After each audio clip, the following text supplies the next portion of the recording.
welcome back to my channel. Share ko lang itong experience ko now dahil nag-decide ako na hindi magbunot ng kasi gumagamit ako ng chani para tanggalin yung buhok sa kilikili. And then sabi kong ganun, napanood ko sa TikTok yung dati gumamit na ako nung nasa Saudi pa ako. So kayo naman medyo mati nga lang sa balat. So nakita ko siya sa TikTok, so try ko. And then maganda sa iba, yung mga feedback nila maganda sa iba. Pero sa akin tingin ko nagkaroon ako ng allergy guys. Dahil nga paglagay ko pa lang ng cream, nararamdaman ko na yung sakit sa kilikili ko. Grabe. Nung nilagyan ko siya ng cream para gumamit ako ng hair removal cream para matanggal yung buhok ko sa kilikili, hindi na ako mag-ahit or ayoko na kasi mag-ahit. Sabi kong ganun, mas madali ata yung cream kaysa sa wax. So, siguro tingin ko mas safe yung wax kasi gawa naman yun sa yung iba gawa sa asukal or sa na may sa honey, na may honey. So, sabi kong ganun, gamitin ko yung nabili ko sa TikTok. So, sa akin lang naman ito nangyari. Ewan ko lang sa iba. Siguro nagkaroon lang ako ng allergy reaction. So, kasi sensitive yung kilikili ko. Hindi ko napapakita yung brand. Basta ito yung ginamit ko. Yan yung ginamit ko. Basta hair removal. Hair removal to. Ayoko namang siraan sila dahil baka nagkaroon lang ako ng allergy reaction. Ngayon, super happy talaga. Tapos nung wala pa 10 minutes, tinanggal ko na kasi super happy. Ginamitan ko ng tissue para ma-remove yung cream. So habang pinupunasan ko siya, super happy talaga. Napaka-happy talaga. At namula yung buong kilikili ko, pulang-pula. Tapos ang ginawa ko dahil ang happy niya, nilagyan ko siya ng pulbo guys. Nilagyan ko ng pulbo. Ayan siya ngayon. Parang nasunog yung kilikili ko guys. Ayan, nilagyan ko ng pulbo. Ayan yung parts na yan. Yung parts na yan, yan yung parang nasunog. Ayan. So nilagyan ko ng pulbo dahil napaka-happy talaga niya guys. Ayan. Kasi tapos parang mainit yung pakiramdam ko. Mainit yung pakiramdam ko dito sa kilikili ko. Ayan. So, ang daming pulbo talaga nilagay ko guys kasi ang sakit talaga niya. Nalagyan talaga siya ng pulbo. Tapos makikita mo yung nung nilagyan ko siya ng maraming pulbo, parang ito yung nasunog na bahagi sa kilikili ko. Ayan. Yan yung makapal na yan. Tapos siyempre, gusto ko matanggal yung nugasan. Pagkalagay ko ng pulbo, medyo umigi siya. Tapos naisip ko baka may cream pa din, nugasan ulit ng kahit konting tubig. Kasi napaka-happy talaga niya kahit sa tubig guys, napaka-happy. Tapos nilagyan ko agad siya ng pulbo. Ayan, medyo mukhi ako yung kilikili ko. Nung nilagyan ko ng pulbo, medyo nawala yung happy. Pero yung hair niya nandiyan pa rin, hindi siya natanggal. Gawa nga ng hindi ko na natagalan pa dahil nararamdaman ko ang happy na ng kilikili ko. So, ibig sabihin, hindi siya hiyang sa akin. So, depende kasi yung guys kung hiyangan sa inyo yung product. So, ayan, ang experience ko. Ayan, bukas, pag nawala na tong ating, tawag doon, yung ating pulbo, nawala ako ng mental block ako guys. Pag nawala na yung pulbo, check ulit natin yung kilikili kung kamusta na pag tinanggal ko na to. Ayan, isusunod ko pa rin dito sa video na to. Update ko kayo guys. Talaga napaka-hindi. Kaya sa lahat ng mga gumagamit nito, try nyo muna kasi baka allergy din kayo guys kasi may chemicals to. Tapos di ba sensitive ang mga kilikili natin, baka hindi niya kaya yung chemicals nandiyan. Safe naman po yan sa iba. Safe naman yung ganyang hair removal. Siguro sa akin lang hindi kasi nagkaroon ako ng reaction. So yan. Parang sunog na sunog talaga yung kilikili ko guys. Tsaka mainit siya guys, parang may lagnat. Parang nilalagnat yung kilikili ko. Mauubos ko ata itong pulbo ko dyan. Napaka-happy na talaga guys. Medyo guminhawa yung pakaramdam ko kasi nalagyan ko na itong pulbo. Tapos ang lagkit-lagkit niya, gawa nga ng cream. Kaya nilagyan ko nito. Kasi parang yung kilikili ko parang nag-moist siya agad. Nag-moist. So ayan guys, pag nawala ito, nandito pa rin yung buhok niya, hindi pa rin natatanggal. Kasi nga, hindi ko na mahantay yung time. Kaya tinanggal ko na agad. diba? Yan. Yan guys, sa mapapayo ko lang hindi lahat yan gumagamit ng hair removal ay pwede lahat sa atin. Depende yun sa type ng skin kapag kaya nyo yung chemicals na nilalagay natin sa ating kilikili. Kasi ang kilikili ko guys, very sensitive, very sensitive. Kung ang kilikili natin ay sensitive, kilikili ko talaga very sensitive. Yan. Kaya siya minsan nangingitim dahil minsan kapag nakakapag-apply ako ng mga product ng mga deodorant na hindi hiyang sa akin, ganyan ang nangyayari. Kaya ang hirap maghanap ng product na tutugma sa kilikili mo, tutugma sa balat mo na hindi ka magkakaroon ng allergy reaction. So yun guys, update ko kayo pagka natanggal ko yung pulbo na kung ano nangyari sa kilikili ko. Hindi talaga ako mapakali guys dito sa kilikili ko. Tapos, yung tinanggalan ko ng pulbo. So yung iba ayaw matanggal yung pulbo guys. Ayan, nag-ano yung camera. Yung puti-puti na yan, pulbo yan na dumikit na talaga siya sa ano. Parang nasunog yung balat ko dahil sa cream na yan. Dito sa kabila mas marami. Ayan. Pinupunasan ko lang dahan-dahan kasi.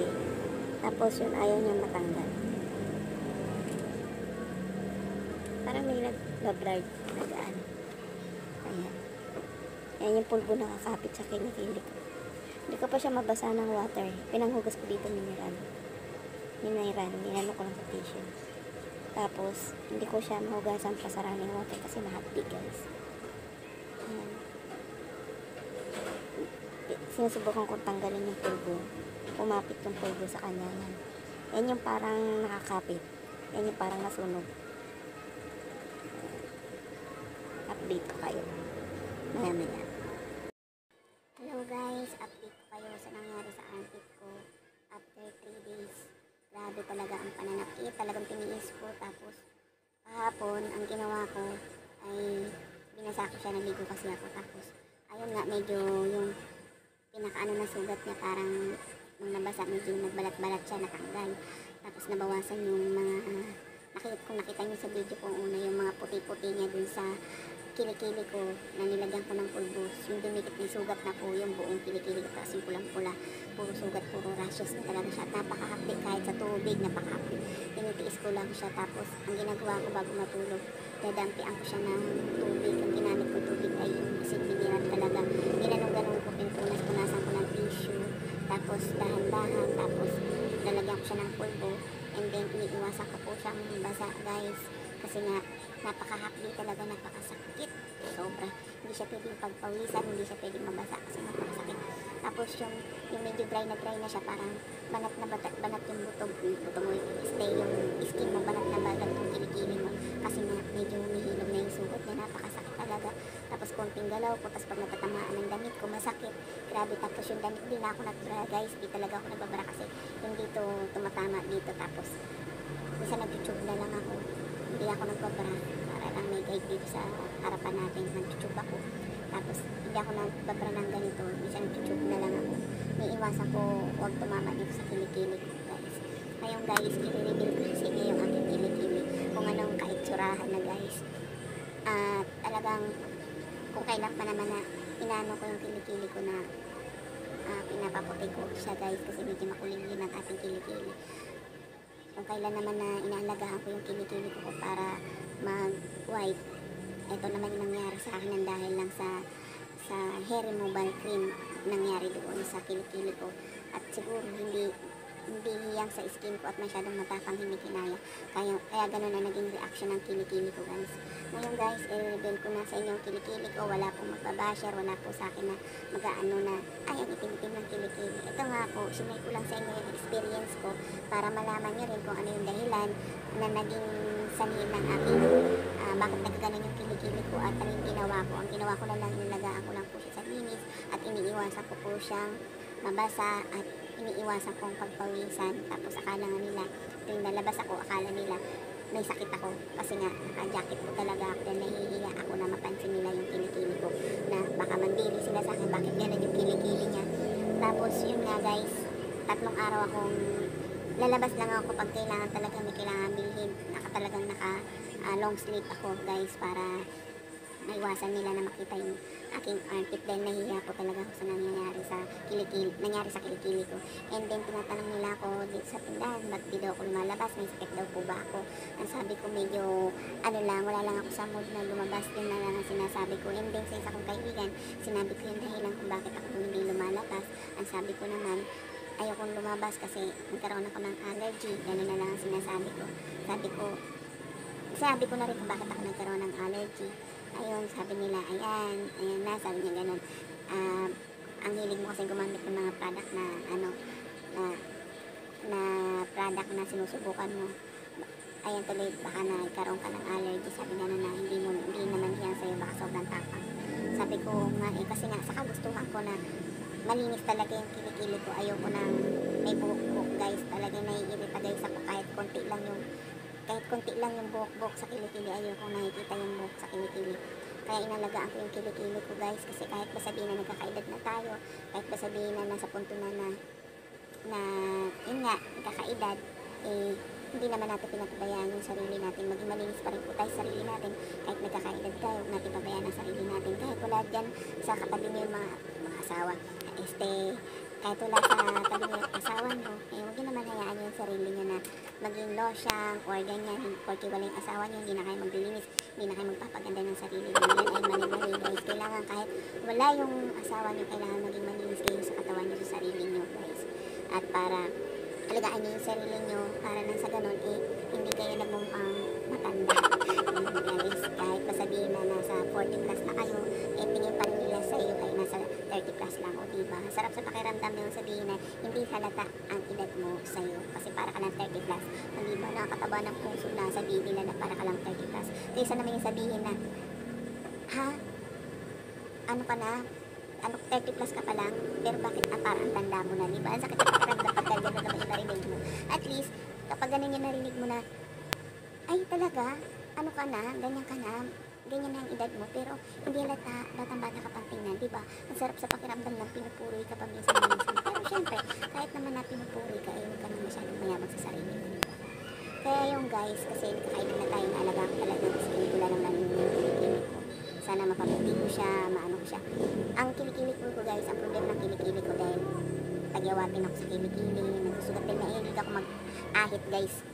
At nung panay ang ahit ko, lagi ako tinutubuan ng tagyawat. Minsan na naaahit ko na pala yung pinaka-top ng skin ko, tapos nagkakaroon siya ng sugat, tapos nagkakaroon siya ng malalim na nagkikeloid kasi ako pagka nagkakasugat ako talagang, lalo na kapag malalim, hindi siya basta-basta guys na nagihilom lang, nagkakaroon ako ng keloid. Kaya yung kilikili ko may mga keloid, may pinagmarkahan ng sugat na hindi nawawala yung guys. Bata pa ako, gano'n na talaga ako, very sensitive ng kilikili ko. Kung yung ang kilikili natin ay sensitive talaga, sobra itong kilikili ko, hindi ka pwede mag-apply ng kung ano-ano kasi pagka lalo na hindi mo kilala yung product, talagang mangingitim talaga yung kilikili. Yun talaga ang kilikili ko. So ayan guys, ito na. May sugat pa rin siya guys, pero at least hindi na po kagaya ng dati na halos mangyak-ngyak ako, maluha-luha ako sa sobrang sakit guys. So mga basher, huwag niyo akong ibabas kung ganito ang tsura ng kilikili ko. Gusto ko lang i-share sa inyo ang experience ko. Ito na po. Ayan. Ayan, may sugat pa siya guys. So itong marka ng linya na yan, ganyan talaga yung kilikili ko. Ewan ko. Siguro dahil sa mataba ako guys. Kaya parang may line siya. Yung line na yan, ayan, may line siya ganyan. Lalo na sa kabila ko kilikili guys. Ayan. Ayan, may line siya. Kasi nga dahil mataba nga ako guys. Tapos ito nung bata pa ako, tinubuan niya ng hindi ko alam kung tagyawat or pigsa. Pigsain din kasi ako sa kilikili tsaka tagyawatin, lalo na kapag nag-aahit ako. Ayan, medyo maitim pa siya guys. At ito dito sa gilid, mamula-mula pa yan. Sugat pa po yan, ayan. So, nagpapasalamat ako dahil sa wakas, gumaling na rin yung kilikili ko. Konti na lang ang hinihintay ko para gumaling. And then, ayun, pagkagaling nito, start na po muna alagaan yung kilikili ko para mas lalo pa siyang pumutik or kuminis.